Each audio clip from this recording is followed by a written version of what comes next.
to change the policy. And that's been a hard road because the government just does not want to listen. So I just want to tell this story that 2 weeks ago I was contacted by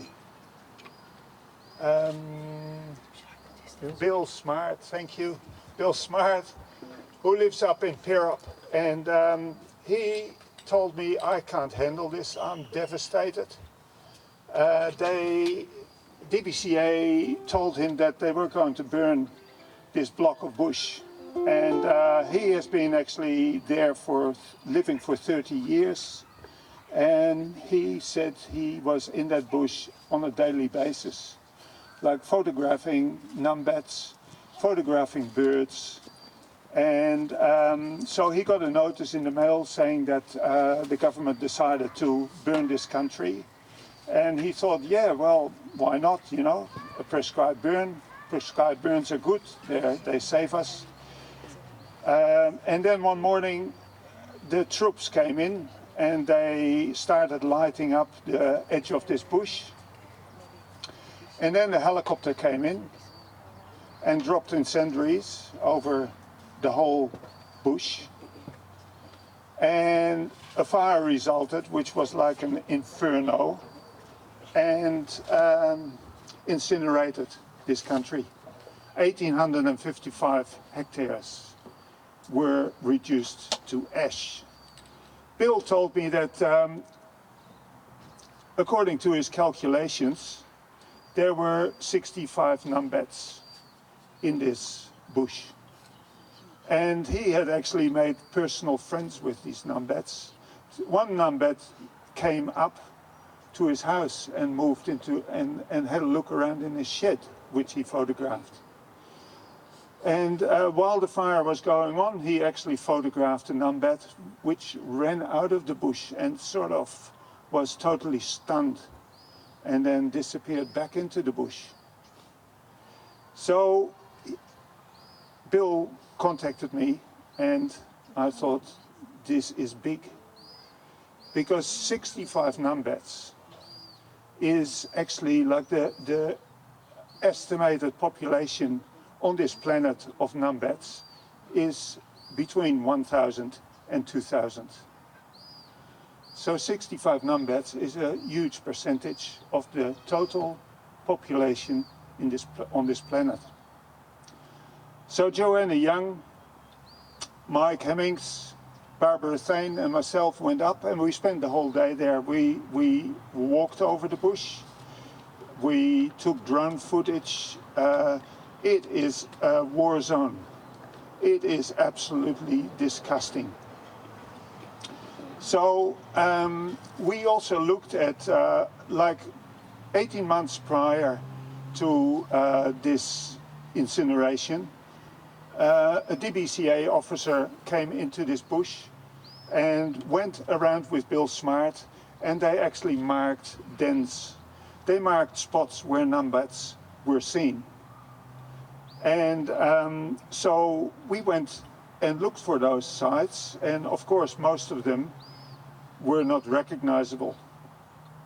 But we found one. And we found tape on trees and where the numbats were sighted. So the next part of this story was, what are we going to do with this? Because we've been campaigning and asking the government to change this policy of severe, frequent, large-scale burning. Like, prescribed burning started in the 60s and was done in a very gentle way, you know, like the burns were on the ground, reducing the fuel. When you look at the Depot website and you look up prescribed burning, that is what you see. When you go out and see what happens on the ground, it's a different story. It's incendiary dropping, it is large area incineration. So what are we going to do with this? Well, I contacted the ABC. And I said to the ABC, I'm going to put out a press release to get people like yourself, like the wide public, to know about this, that this is happening. Like if I would, as a person, if I would kill a numbat, there would be a $500,000 fine on my head. If I was part of an organization and I would kill a numbat, there would be a fine of $2.5 million on the organization's head. And this government, this agency, is getting away with murder. So I said to the ABC, we're going to put out a press release, and they begged me, please don't, because we'll take it further. So the next Sunday we went out with the ABC journalist and camera, and this, you might have seen, went on the news. There was reports, interviews on the radio, it went on the internet, and